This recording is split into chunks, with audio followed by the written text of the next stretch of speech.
On February 5th, 2023, in Knoxville, Tennessee, police received reports from Fort Sanders Regional Medical Center that discharged patient Lisa Edwards, a homeless woman who's had a stroke and shattered her ankle, refuses to leave the property. Well, when officers arrive and find her in pain with nowhere to go, their reaction isn't one of heartfelt compassion, and it ends up costing her dearly. Ma'am, what's your name? My name is Lisa Edwards. Okay, Miss Edwards. They said you had already talked to the doctor. You listen to me. I'm talking. You've already talked to the doctor. You've already been discharged from the hospital. They want you gone. I'm talking.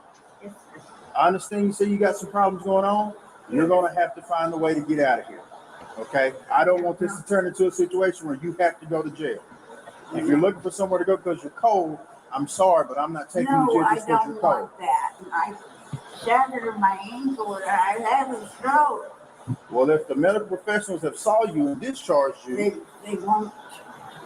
I got nothing to do with that then, but you got to get going. The officers tell Lisa that she must leave the property despite being unable to walk and recently suffering a stroke. While it isn't the hospital's responsibility to shelter her, if she has legitimate medical complaints, they have a duty to care. Considering she can't walk and will have to forfeit the hospital's wheelchair, it's highly likely she'll soon end up in exactly the same place. Instead, officers decide to take her into custody on charges of criminal trespassing. Okay.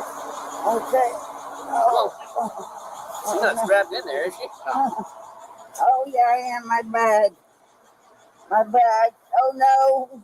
Please don't let me fall again. We're not going to let you fall, okay? Okay, you found it.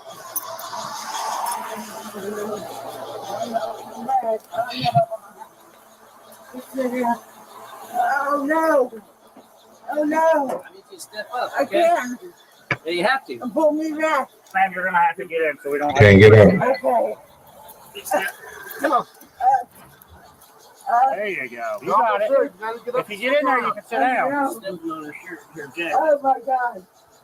I gotta go down. Listen, you're going to have to get up there because we're going to have to physically put you up there if not. And that's not as nice. So please help us help you. You've been medically cleared, so let's get in. As Lisa lays on the cold floor of the police van struggling to breath, officers berate her for her perceived belligerence. They neglect the fact that she's severely injured, suffers from a variety of illnesses, and is emotionally distraught. Just because she's been medically cleared for dubious reasons doesn't mean she's capable of doing everything the officers aggressively demand. Listen, I'm not doing this with you, okay? This is the Lord. Listen to me. This is the Lord's day. All I want to do is give you some coffee and some oatmeal. We're not going to deal with your mess this morning. We've already spent too much time on you. You're going to get up here in this van and you're going to go to jail. We're done with you. I'm tired of this dead weight crap. Yeah. Listen to me. You're going to kick your legs up and you're going to get in here. Okay, yeah. Okay, I'm gonna pass out. You're not going to pass out. You know what? We'll go and get in there and pass out. We'll be done with it. Because this is all an act. That's all it is. Okay, so listen, this is going to be your option. You're going to get up and you're going to sit here, or I'm going to stuff you in the floor. So which one do you want it to be? As a supervisor arrives to assist in transporting Lisa, instead of gaining control of the situation, his verbal abuse only exacerbates her misery. Then lean back. There's ice. Listen, you're going to get jammed in a tiny compartment if you don't get up there, man. Listen to me. Listen. Get up there and quit this bullcrap. And we're going to jam you in a spot smaller. We're trying to help you here. Get in there. It's bigger and you're by yourself. You have more room. As Lisa writhes in pain, she begs to be taken back into the hospital. In a lawsuit later filed by her family, it's alleged that when an emergency room security officer told hospital registration that her condition was deteriorating, he was told the hospital refused to send anyone outside to evaluate or treat her. Instead, officers denigrate Lisa with snide comments about her personal hygiene before shoving her into the back of a cruiser. Holy Jesus. Just stay on the other side of the river. Uniform's all nasty from her. Oh no, my leg. Stand up. My Walk. leg. We know you can walk. Okay. Now Stop up. set me up. Now set me up. Hold his foot up where it's going to get Set slammed. me up. His foot left is slammed up. Oh, shit. My wagon. Did I want Lysol spray on them? I got some. Yeah, hey, Them County boys, you better get it together. You better get some act right. Despite the officer claiming the breathless Lisa needs some act right, what she'll really need in the back of the airless cruiser is oxygen. Is she gonna pass out? Come on and help me. Stop it. I'm trying to Grow up. How you doing back there? very good.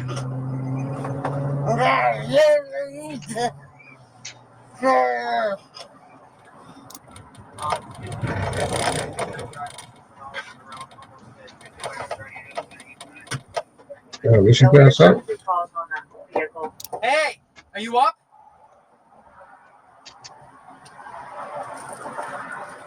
Yeah, they should be. I don't know. She's not responding back here. When the officer pulls over a vehicle unrelated to the incident, he finally notices that Lisa has long since lost consciousness. 60 you being around to 41. Yeah, Pulling her hair. I don't know if she's faking it or what, but she's not answering me. Wake up! Hey! Even after pulling her unconscious head up by her hair, he again questions if she's faking it. Lisa Edwards would never wake up. She was transported back to Fort Sanders Regional Medical Center, where she suffered multiple heart attacks and a second stroke before passing away the next day. In disciplinary actions, responding Sergeant Brandon Wardlaw was demoted to officer. Transporting Officer Timothy DeStasio was suspended without pay for 10 days, and Officer Adam Barnett was suspended without pay for 4 days. The lawsuit is ongoing. While this case was clearly tragic, our next is simply strange. Shots fired! Shots fired! Shots fired! I'm hit! I don't know. It felt like it. In Bocalusa County, Florida, Sheriff's Deputy Jess Hernandez and Sergeant Hey, Beth Larry. Roberts respond to the scene of a man threatening his girlfriend with a silenced pistol and immediately detain him in the back of a cruiser. But when Deputy Hernandez hears what he believes is a suppressed gunshot, he takes drastic measures to defend himself.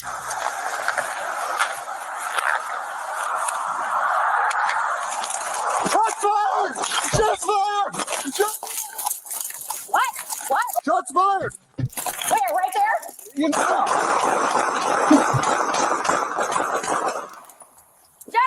Jesse, are you okay? I'm hit! Get in the house! Get in the house! Jesse! After Deputy Hernandez hears a perceived gunshot, he ducks for cover before unloading his magazine into the back of the cruiser containing the suspect. Although Who's he believing he's shooting been at? hit, he perceives as the sound of the suppressed weapon is found to have been an acorn falling on the roof of the vehicle. Suspect is going to be in the vehicle. Where are you hit? Where are you hit? I don't know. Get back! I might have hit my vest. Okay. No! Get back! Get back! I'm not going to tell you go! Get back! I don't know. It felt like it. It felt like it. Jesse, move over to me. I got you. Move over to me.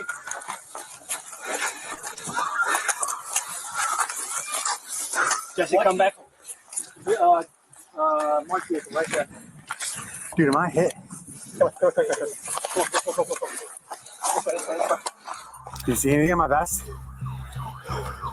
What are you feeling? Did you feel anything? And my legs went numb when it hit Okay. me. All right. I don't know. My legs went numb for a second. I heard a pop come from. Go this way. Can you move? Yeah.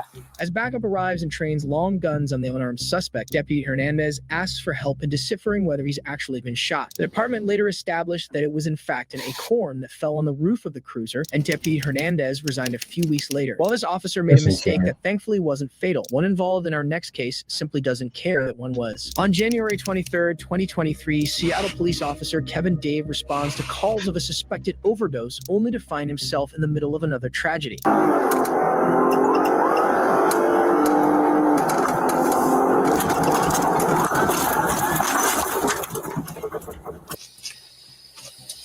Married to started supervisor start fire for a struck pedestrian. While driving 74 in a 25 miles per hour zone, Officer Dave strikes and kills 23-year-old student Janavi Candola. But as shocking as this is, it's the callous behavior of Officer Daniel Otterer that caused a national uproar. It does not seem like there's a criminal investigation going on.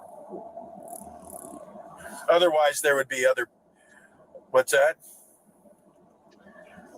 Yeah. Otherwise, there might be other people arriving, correct? Yeah. I mean, he's going 50. That's not out of control. That's not reckless for a trained driver. While Officer Otterer claims that Dave had his lights and sirens on, it's later found that his sirens were in fact not operating. This won't be the last fact of the case he claims to be certain of, despite not being anywhere near the scene as it unfolded. Yeah, well, there's initially, he said she was in a crosswalk. There's a witness that says no, she wasn't, but that witness could be different because I don't think she was thrown 40 feet either. I think she went up on the hood, hit the windshield, then when he hit the brakes, flew off the car. But she is dead. Damn, she did. That's fine. No, it's a regular person. Officer Otterer, who also serves as vice president of the Seattle Police Officers Guild, callously speaks of the now deceased Giannavi. His solution for the department is simple. There's no problem money can't fix. Yeah, just write a check. Just $11,000. She was 26 anyway. She had limited value. Giannavi was in fact 23, not 26, and far from having limited value. She was an ambitious young woman who had a life of potential cut tragically short. Born in Bengaluru, India, she traveled to Seattle to pursue a Master of Science in Information Systems at Northeastern University. She was scheduled to graduate in December of 2023. After the body cam footage sparked outrage, Officer Otterer was pulled from patrol and reassigned to a non-operational position. No charges were filed as a result of Giannavi's death. While this cop is one of the most callous we've ever seen, the officer in our next case feels every ounce of his choice. Why are you moving your hands around so much? Get your fucking hands up. I'm going to shoot you. I will shoot you again. Hands up! On April 14, 2014, Billings, Montana officer Grant Morrison encounters 38-year-old Richard Ramirez sitting in a car with other known offenders. But when Ramirez begins digging in his pockets and Officer Morrison believes he's in danger, one of their lives soon comes to a swift end. Hands up! All four of you, hands up! What were you doing? Why are you moving your hands around so much? Making me nervous, man.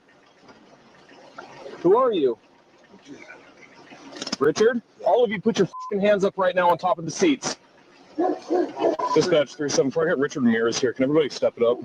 Hands up! Officer Morrison immediately recognizes repeat offender Ramirez, who he was found to have multiple past interactions with. But when Ramirez refuses to take his hands out of his pockets and Morrison fears for his life, he suffers dire consequences. Hands on the fucking... Get your fucking hands up. I'm going to shoot you. I will shoot you. Hands up! Hands up! Hands up! I will shoot you again. Hands up! Hands up! You fucking move. I'm going to shoot you. Get on the fucking ground! Get on the ground! Dispatch 374 shots fucking fired! You didn't do nothing! Get down! After Ramirez refuses to remove his hands, Officer Morrison fires 3 fatal rounds. As backup arrives to secure the scene, he keeps his guns fixed on the dying Ramirez. I don't know if he's got a gun or not. He kept reaching down for his left side, though.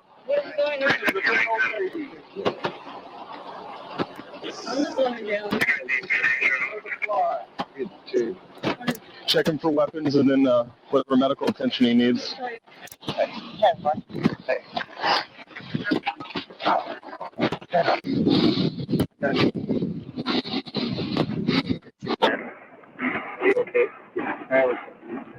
Distraught Officer Morrison is led away from the scene and comforted by fellow officers. As they help him to his feet, we see the weight of the decision already hanging heavy on his face.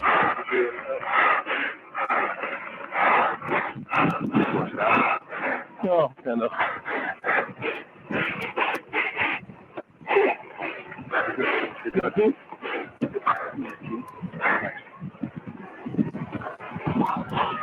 I thought he was going to pull a gun. Maybe he was. Maybe he was. Jesus Christ. You survived.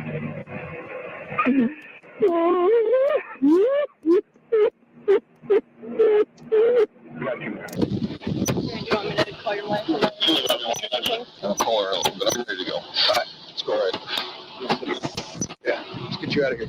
It was later determined that Ramirez was reaching to stash crystal meth in a syringe and had enough of the drug in his system at the time of death to be fatal to a non-user. Officer Morrison was placed on paid administrative leave and after being cleared of any wrongdoing, was reassigned to a prescription drug crimes task force. After filing the lawsuit, the family of Ramirez went on to receive $550,000 settlement from the city of Billings. As terrible as this was, it doesn't even compare to the tragic mistakes of an officer in Atlanta, Georgia. Put your hands up. Show me your hands.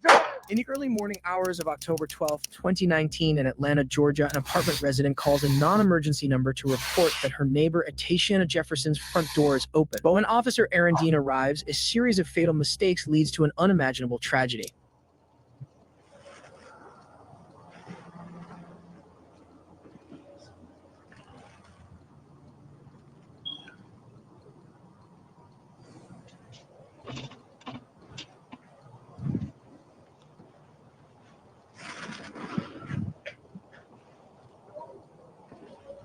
After Dean inspects the doors, he makes his way to the side of the apartment to let himself inside the back gate. At this point, he has yet to identify himself. Professional oversight he continues to commit.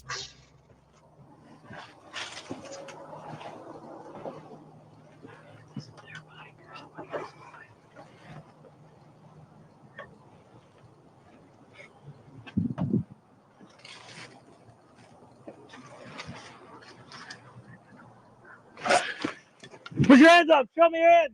On the other side of the window, a frightened Atatiana stands with her gun, ready to defend herself from the nameless intruder. She paid with a fatal gunshot wound to the chest, her 8-year-old nephew looking on. Aaron Dean refused to cooperate with investigators and soon resigned from the force. He was later charged and convicted of manslaughter and was sentenced to 11 years, 10 months, and 12 days in prison. As insane as these cases are, you won't believe, and the suspect